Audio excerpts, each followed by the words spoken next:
আসসালামু আলাইকুম। আশা করি সবাই ভালো আছেন। তো মাইক্রোসফট ওয়ার্ড এর আরেকটি প্রবলেম নিয়ে আপনাদের মাঝে হাজির হলাম। সেটি হচ্ছে খুবই ইম্পোর্টেন্ট। অনেক সময় আছে যে আপনার হচ্ছে একটা পেজের যে লাইন টু লাইন মানে এই লাইন থেকে এই লাইন, এই লাইন থেকে এই লাইন এর স্পেসটা দেখেন অনেক বেশি হয়ে গেছে। কিন্তু এটা তো আসলে নরমাল স্পেস না। তো এটি কিভাবে আপনারা হচ্ছে কমাবেন? এটা কিন্তু অনেক জটিল একটা ব্যাপার। না জানলে কিন্তু অনেক কঠিন। কিন্তু জানলে কিন্তু অনেক ইজি।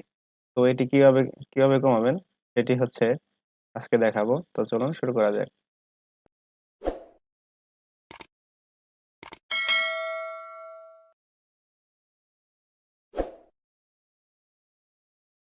তো ১ম এ আপনারা যে আমার যে WPS আরেকটি কথা বলে নেই।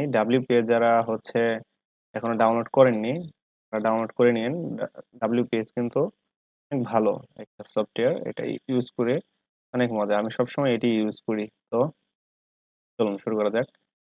তো দেখেন এটার যে হোম আছে, এই হোমে এখানে ক্লিক করবেন। ক্লিক করার পরে দেখবেন যে এখানে স্পেসিং নামে এই অপশনটা স্পেসিং, লাইন স্পেসিং।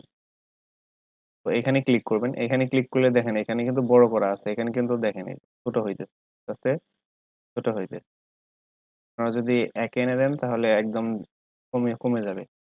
তো নরমালি থাকে হচ্ছে 1.5 বুঝছেন? আর যদি বড় করতে চান তাহলে হচ্ছে বাড়ায় দিতে পারেন। আর মোর এই জায়গায় আরো অপশন আছে সেগুলো দেখে নিতে পারেন। তো যদি ভিডিওটি ভালো লেগে থাকে অবশ্যই লাইক, কমেন্ট, শেয়ার করবেন। কারণ আপনার একটি লাইক, একটি কমেন্ট আমাকে একটি ভিডিও বানাতে উৎসাহিত করবে। ধন্যবাদ। আল্লাহ হাফেজ।